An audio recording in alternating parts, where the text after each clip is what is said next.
Oiga, hoy es viernes de salud. Le había comentado que platicaríamos con expertas y pues vamos a platicar con la cirujana bariatra. Es la doctora Paulina García Pulido y de verdad me da muchísimo gusto saludarte. Paulina, ¿cómo estás? Gusto saludarte, muy buenos días. Muchas gracias por la invitación. Muy bien. Oye, Paulina, ¿qué es la bariatría y qué tipos existen? Bueno, hoy en día puedes encontrarte médicos bariatras y cirujanos bariatras, ¿ok? Normalmente un médico bariatra es un médico general que hizo un diplomado en la parte bariátrica que se envuelve en la pérdida de peso, pero estos médicos los puedes encontrar y ellos te dan un plan alimenticio, manejan medicamentos y lo combinan para la pérdida de peso. Por otro lado estamos los cirujanos bariatras. Los cirujanos bariatras somos, obviamente, todos médicos generales, de ahí hicimos una especialidad en cirugía general y posteriormente una subespecialidad en cirugía bariátrica. ¿Nosotros qué hacemos? Nosotros hacemos procedimientos de pérdida de peso para pacientes que viven con sobrepeso u obesidad y que han intentado otros métodos y fallado. A ver, ¿qué diferencia hay entre un nutriólogo, un endocrinólogo y un bariatra? Hay muchísima diferencia. El nutriólogo es un licenciado en nutrición, el nutriólogo no estudia medicina y el nutriólogo se encarga de la educación y el tratamiento en base a planes alimenticios de las personas que tienen sobrepeso u obesidad. Igual pueden derivarse otro tipo de pacientes con malnutrición o infrapeso igual, pero normalmente vivimos ahorita en un mundo donde tenemos muchos pacientes que están teniendo sobrepeso o obesidad y los nutriólogos igual forman parte de la cadena de educación de estos pacientes. Por otro lado, el endocrinólogo es un internista, tiene una especialidad en medicina interna y de ahí sus subespecialidades en endocrinología. Ellos manejan muchas enfermedades endocrinológicas como la enfermedad de Hashimoto, que es conocida como hipotiroidismo, de las más comunes, y también tratan a pacientes con, por ejemplo, con diabetes, porque son problemas hormonales. Y ya los cirujanos bariatras, nosotros hacemos cirugía, nosotros operamos o hacemos procedimientos, o sea, sí tenemos cada uno una parte diferente. Yo me dedico más al área de tratar a los pacientes que tienen sobrepeso o obesidad, pero que ya tuvieron varios tratamientos antes o que está afectando en ciertas partes de su vida esta enfermedad. Oye, ¿en qué momento el sobrepeso se convierte en un problema de salud? Pues mira, o sea, realmente puede haber un paciente con sobrepeso que todavía no tiene manifestaciones clínicas en cuanto a que a lo mejor todavía no ha tenido alguna lesión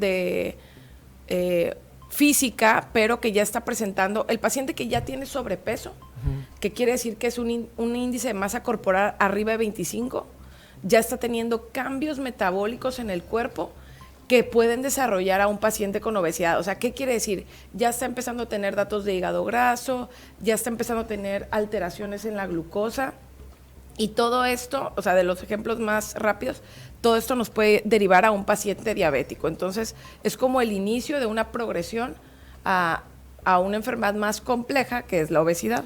Y justamente allá iba, ¿qué tipo de enfermedades están relacionadas con la obesidad? Hoy en día,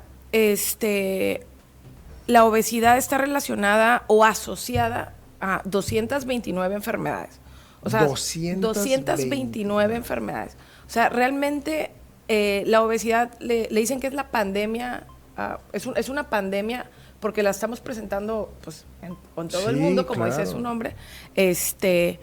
Y pues bueno, la tenemos que atacar de varias vías. Nos estamos dando cuenta, o ya están los estudios que comentan que la obesidad es una enfermedad multifactorial, o sea, tiene muchos factores detonantes, tanto en el ambiente como genéticos, como de hábitos. Entonces no hay un solo tratamiento, sino que ya hoy en día tenemos que trabajar multidisciplinariamente, o sea, tener varias especialidades como nutriólogos, endocrinólogos, médicos internistas, cirujanos bariatras.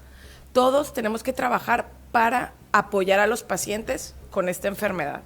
Okay. ¿Por qué no solamente es falta de disciplina? Porque muchos dicen eso, no, es que es falta de disciplina, por eso estás gordo, gorda, por eso no estás en regla. No lo sé, hay muchos comentarios malintencionados y muchos lo asocian a la falta de disciplina. Sí, hay mucho estigma alrededor de los pacientes que viven con sobrepeso o obesidad.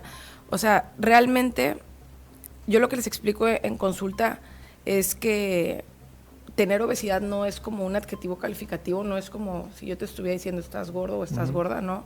Aquí hablamos ya de la obesidad, que es educar al paciente que es una enfermedad y que esta enfermedad tiene muchas causas. No es solamente que el paciente no lleve a cabo una dieta o no haga ejercicio, pero estas cosas sí contribuyen a que permanezca la enfermedad. Pero hay otras causas, hay causas genéticas. Ya nada más por ser latinos tenemos mayor riesgo a desarrollar obesidad. Hay causas, hay detonantes ambientales. Por ejemplo, en la pandemia se desató mucho el aumento de peso. Otras enfermedades psicológicas, pero sobre todo el aumento de peso. Ciertas cosas en nuestra vida, aunque sean cosas buenas, son detonantes. Tener hijos, casarte, las mujeres detonantes hormonales. Casarte es sinónimo, o sea, no hay que casarse, ¿ok? Para no subir de peso, ¿ok? No, o sea, a lo que voy Entiendo es que la todo falta lo que de... genere un cambio de nuestra vida diaria puede generar que empecemos a aumentar de peso. Y eso cambia, todo esto cambia la manera en la que nuestro cuerpo trabaja. Es que mira, en el sentido en que te lo pregunto y te lo comento, efectivamente, pero está comprobado que uno se casa y sí sube de peso. ¿Por qué? No me lo di, no sé. ¿Pero por qué será? Es una enfermedad, ¿no? No. Aquí le llaman, pues ahora sí que es un detonante ambiental, o sea, es algo que detona algún cambio, algo que tú estabas acostumbrado y empieza el aumento de peso. Puede ser al revés, que pase, o sea, que bajes de peso, pero normalmente pueden haber ciertos, son estresores, no sé cómo se dice, en tu vida que generan que empiece un aumento de peso. O, por ejemplo, pasa mucho un cambio de trabajo. Claro. O cuando los hijos se van a la universidad. ¿Depresión? Sí, por ejemplo, la depresión está altamente relacionada. Yo siempre les digo que va bidireccional. Un paciente que tiene depresión tiene alto riesgo de padecer sobrepeso o obesidad.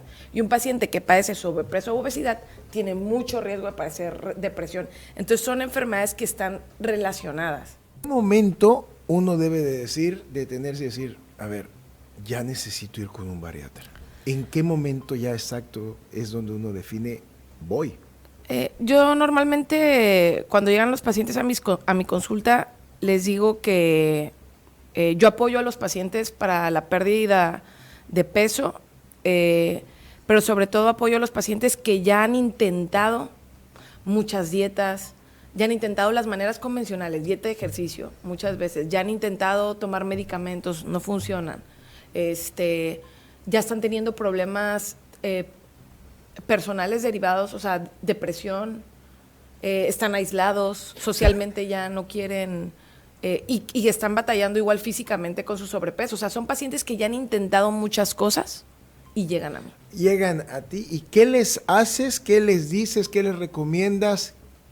Operación, porque mucha gente le da miedo operarse por diversas situaciones, sí, y no quiere operarse, pero veo que el éxito que has tenido con los pacientes y las pacientes, pues es evidente y la gente le transformas la vida.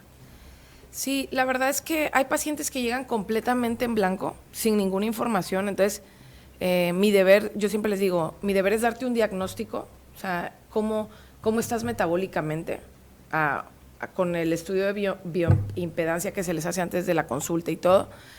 Posteriormente se piden más laboratorios y se les da el diagnóstico en qué grado de obesidad están, de los riesgos que están presentando y cómo van a evolucionar, y posteriormente se les explica cuáles son los métodos hoy en día que hay para pérdida de peso, pero esto todo se individualiza según el paciente. O sea, existen muchos tipos de cirugías. ¿Cuál es la más común que haces? Las más populares. O las que se hacen en la bariatría. Sí, las más populares y más realizadas, más estudiadas son manga gástrica, es la que más realizo.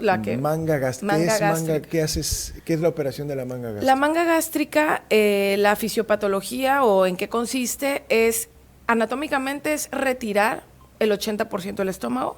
Suena muy fuerte. Sí, claro, el 80%. Sí, suena muy fuerte, que el 80% como que el paciente dice, oye, ¿y qué? O sea, ¿qué me va a quedar si es un 80%? Pero no, o sea, se quita el 80% porque nos llevamos un sitio donde se produce una hormona que da hambre. Uh-huh. Entonces, esta hormona se llama grelina, entonces quitamos ese 80% y queda un estómago, pero queda un estómago de buen tamaño, un estómago funcional. O sea, el estómago que tenemos actualmente... Nada más lo reducimos. Pero, ¿no está bien la capacidad que tenemos o sí? Estas cirugías no hablamos de... No están... ¿Cómo te explico? No dependen completamente de la parte restrictiva. ¿Qué quiere decir? Que yo te quite el 80% no es lo que le está dando el 100% de función a la cirugía. Son los cambios hormonales que yo estoy generando. Es difícil de entender, la verdad es que es difícil de entender, porque mucha gente dice, me corto el 80%, entonces como menos, entonces ya por eso bajo. Porque me han dicho, ¿no es así? Porque me han dicho toda la vida que tengo que comer menos, tengo que hacer ejercicio y tengo que llevar un plan una dieta para bajar de peso. No, estas cirugías no funcionan solamente con la restricción, es una parte es restringir el estómago, pero jugamos con la parte hormonal, esa es la que a nosotros nos importa, para prevenir y tratar enfermedades metabólicas. ¿Qué quiere decir? Pacientes que ya están empezando con el aumento de cintura-cadera, abdominal, aumento de grasa visceral, hígado graso y que están teniendo ya resistencia a la insulina. Y disminuimos la producción de las hormonas que dan hambre, que es lo que decías del picoteo, y aumentamos la producción de las hormonas que nos dan saciedad. Ahora, el hecho de que a uno le quiten el 80% del estómago, ¿eso no quiere decir que no va a poder volver a subir de peso o sí puede volver a subir de peso? Sí. Eso es muy importante porque hay gente que se opera y dice, empiezan a comer pero como si se lo merecieran, digo, por decirlo de una u otra manera, ¿no? Pero, y les vale, dicen, yo estoy operado o operada, y le sigue dando la comida. Sí, esta parte es muy importante porque, regresando a la introducción, es lo de que la obesidad es una enfermedad multifactorial. Uh-huh. Entonces, la cirugía es una excelente herramienta para regresar al paciente a un metabolismo más joven, por así decir, más joven, regular sus hormonas. Lo que buscamos es regular las hormonas. Ojo, siempre les digo, no estamos hablando de hormonas femeninas o masculinas, no estamos hablando de testosterona, estrógeno, progesterona, no, estamos hablando de las hormonas que regulan la saciedad. Hay hormonas que mandan señales a nuestro cerebro que nos dan saciedad. Entonces, la cirugía te ayuda a regular todo esto, que tengas una buena pérdida de peso, recuperes calidad de vida, tratemos enfermedades metabólicas, pero esto tiene un nadir o tiene una luna de miel, esto termina. ¿Qué quiere decir? El paciente tiene el 1 año y medio que llegar a sus objetivos y posterior a eso tiene que seguir incorporando los buenos hábitos, estar atento de los detonantes ambientales y para eso les pedimos que vengan cada año a consulta. Sí, cambia tu forma de vida y tu manera de alimentarte también y tienes que mantenerte en ese...